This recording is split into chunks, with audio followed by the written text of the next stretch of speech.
बिस्मिल्लाहिर्रहमानिर्रहीम। मैं हूं आपका दोस्त डॉक्टर मोहम्मद सत्तार अहमद रायपुर सुलहरी। आपको अपने चैनल में खुशामदीद कहता हूं।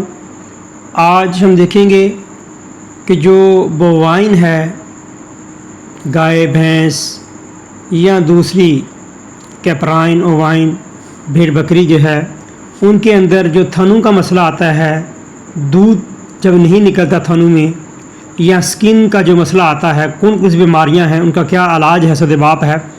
तो ये जो थन बंद है, इसको कैसे हम खोल रहे हैं, ये भी हम सब बताऊँगा।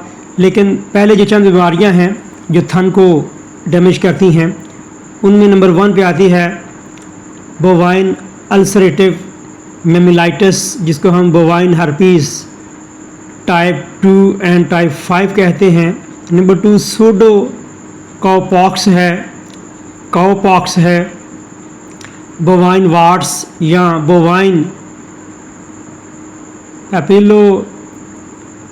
एपिलोमा वायरस जिसको हम कहते हैं।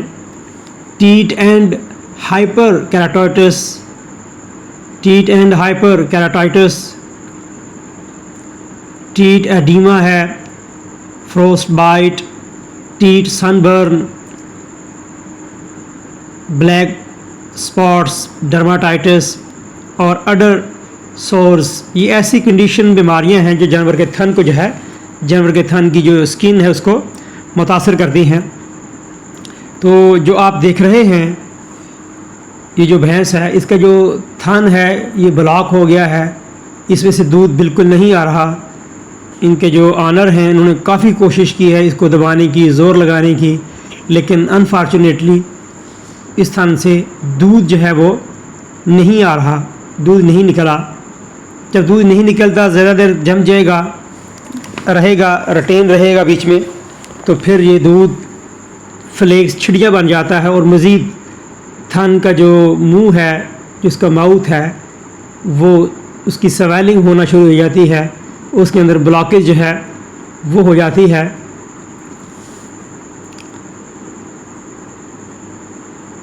क्योंकि ये कंडीशन जो है बहुत ही पेनफुल, जानवर के लिए काफ़ी तकलीफ़ दे कंडीशन होती है।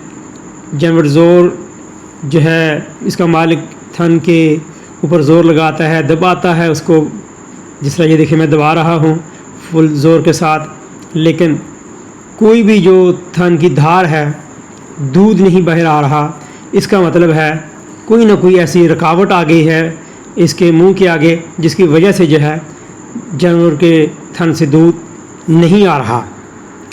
तो ये देखें, ये मैंने ली है जनाब जी टीट बिक्चरी।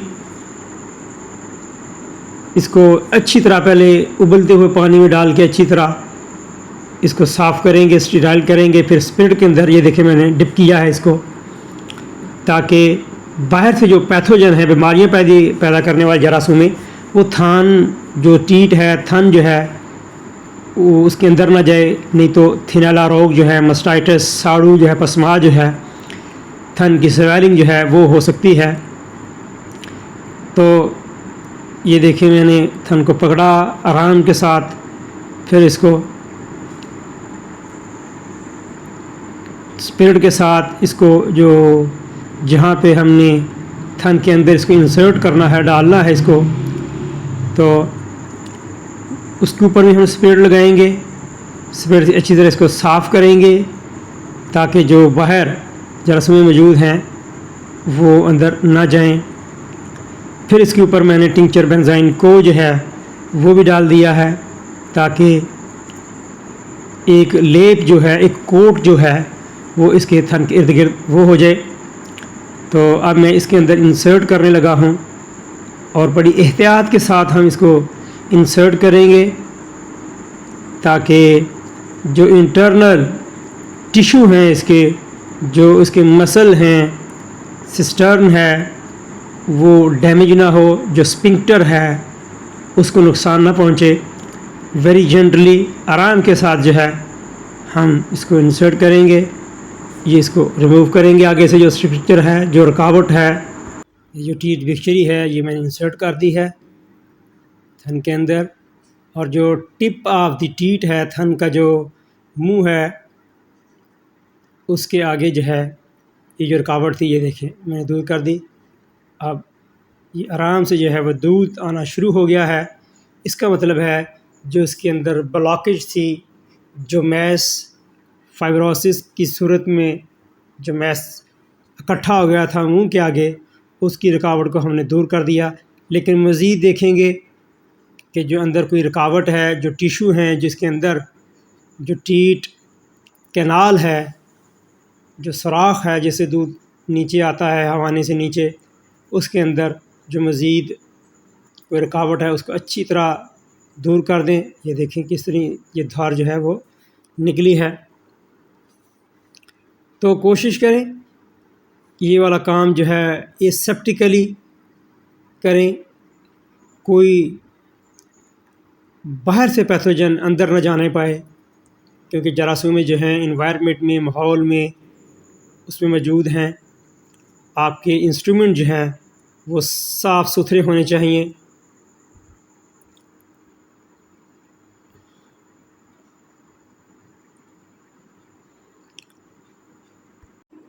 थन को खोलने के लिए मुख्तलिफ़ इंस्ट्रूमेंट जो इस्तेमाल करते हैं उनमें टीट सीज़र है, कॉर्नर क्यूरेट है, ट्यूमर एक्सट्रैक्टर इसका इस्तेमाल बहुत ज़्यादा करते हैं हम।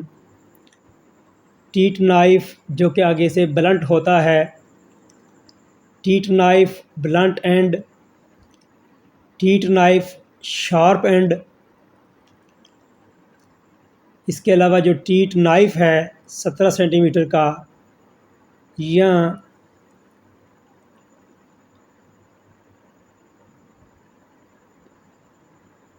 टीट डायलेटर इस्तेमाल किया जाता है।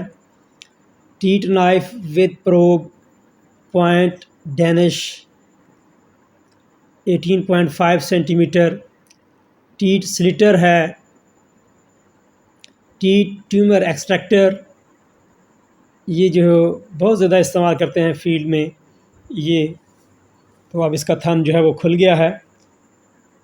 जिसके ऑनर हैं उन्होंने भी इसको चेक कर लिया है, लेकिन मज़ीद मैं अपनी जो है सेटिस्फेक्शन के लिए दिख रहा हूँ कि कोई जो मैस आगे है, जो रास्ते में रुकावट डाल रहा है, उसको कम्प्लीटली क्लियर कर दूँ ताकि दोबारा चुवाई में जानवर को जो है वो तकलीफ़ ना हो और आराम से जो दूध है वो निकले।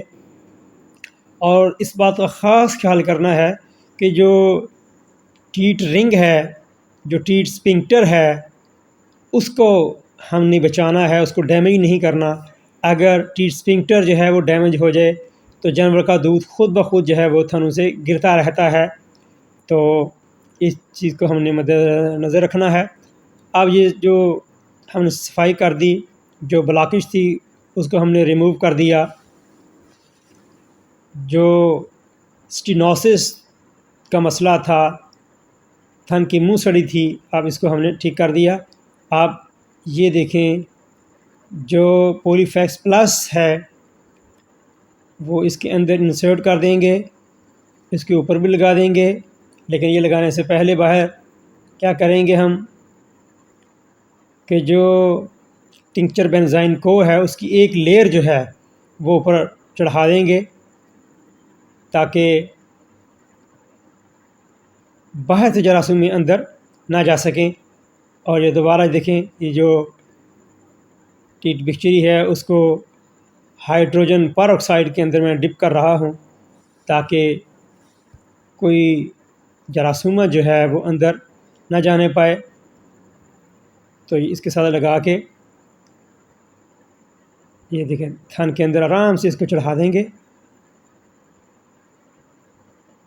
फिर बाहर से हम इसको दबा देंगे।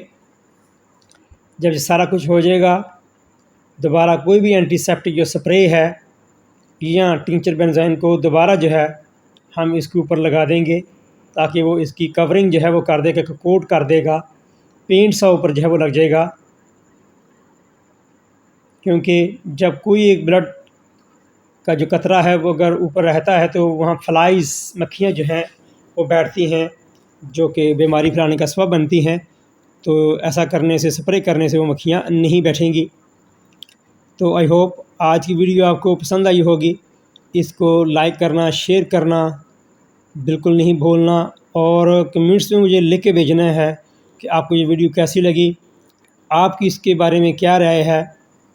तो ये सारा कुछ करने के बाद ये देखें दोबारा हम मेडिसिन को लगा रहे हैं। अब ये तो हो गया, जो हमने ब्लॉकेज थी उसको रिमूव कर दिया। स्टेनोसिस का मसला जो था, फिनेला रोग, मुंह सड़ी, इस तरह इसका मसला हल हो गया। इसको मल्टीविटामिन मिनरल मिक्सचर का इस्तेमाल, DCP का इस्तेमाल यकीनी बनाएंगे। इस कंडीशन में इसको घी का इस्तेमाल नहीं करवाएंगे और एंटीबायोटिक जो हैं वो देंगे इसको। साथ में जो मेप्रासोन है, फ्लूनिक्सिन, मैग्लोमीन, एनाल्जेसिक, ताकि एक तो इसकी जो दर्द है, पेन ना हो, थन स्वेल ना कर जाए, थन सूज ना जाए, उससे बचाने के लिए अमॉक्सिसिलिन जो है 15% उसको इस्तेमाल करेंगे। इंट्रामस्कुलर गोश्त में लगाएंगे। फ्लूनिक्सिन, मैग्लोमीन जो है इसका बहुत अच्छा रिज़ल्ट है।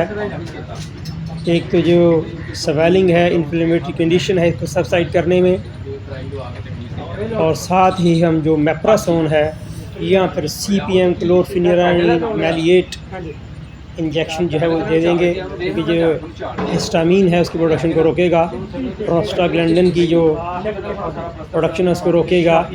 COX-1, COX-2 उसको ये ब्लॉक कर देगा और जो इन्फ्लेमेटरी कंडीशन है वो नहीं आएगी।